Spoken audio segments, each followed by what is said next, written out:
Okay, I finally got my act together and started to make videos again. I've been a little busy all winter long, mostly with this little guy right here, so you can probably understand that. But what I'm out doing today is the ripping of that thing back there. Those things go about 15 inches, 18 inches into the ground and break up the soil. You can see right there. And this is the first thing I was kind of doing on the farm, so I figured I'd get back to filming and show people what's going on the farm. The first thing I wanted to do was go up to the mountains up there. See if I can keep it stable.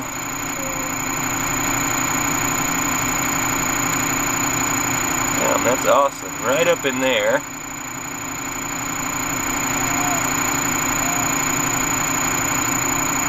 Is where the terrace reservoir is located, which is where all of our irrigation water comes from. And I'm going to head up there at some point soon and show you guys where that's at, because that's where all of our water comes from to irrigate all this. And I'm plowing this one up. We're ripping and plowing it, because we've had a whole lot of extra snow up there in the mountains,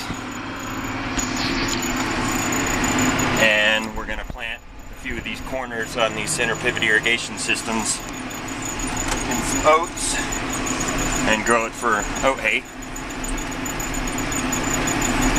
And yeah, with all the extra water this year, this stuff, we haven't planted these in 10 to 15 years now, just because it's been dry for the most part. And to conserve water, everybody's pretty much stopped irrigating these. But with all the extra water this year, we're gonna go ahead and plant, I don't know, roughly 30 acres or so in those oats and get some extra money. But yeah, I gotta prep all the ground again. It's been sitting here with nothing going on for about 15 years or so, like I said.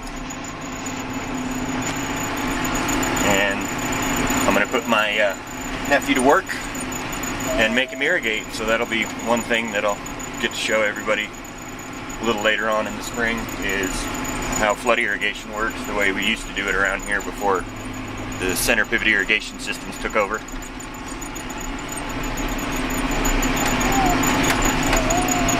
Yeah, there will be a lot of work that I'm going to be doing on these fields to show you how that gets done. There's a lot of steps that it takes to get a field ready for flood irrigation again.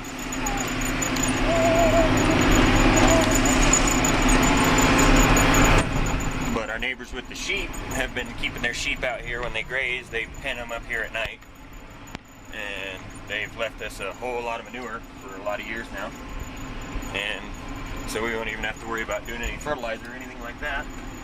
One of the ways to save money off it. Don't want to have to put too much extra cash into doing this, so we can get as much out of it as possible, because it's not something that's normally done anymore. And yeah, right up here, I'm about to turn around. You can see the remnants of this ditch. There's not much to it. It goes back to that reservoir way down there. I'm gonna fix up the gate and everything so we can get water back down here. We gotta make a new ditch, put a gate in up there, all kinds of good stuff.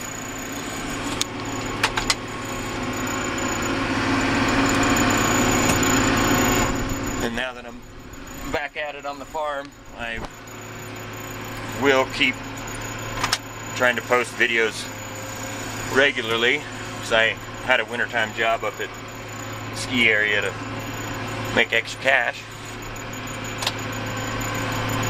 and there's not a whole lot going on the farm other than feeding animals and stuff like that in the wintertime, so it gets kind of boring. But now that we're back to it, I can start showing you a lot more stuff.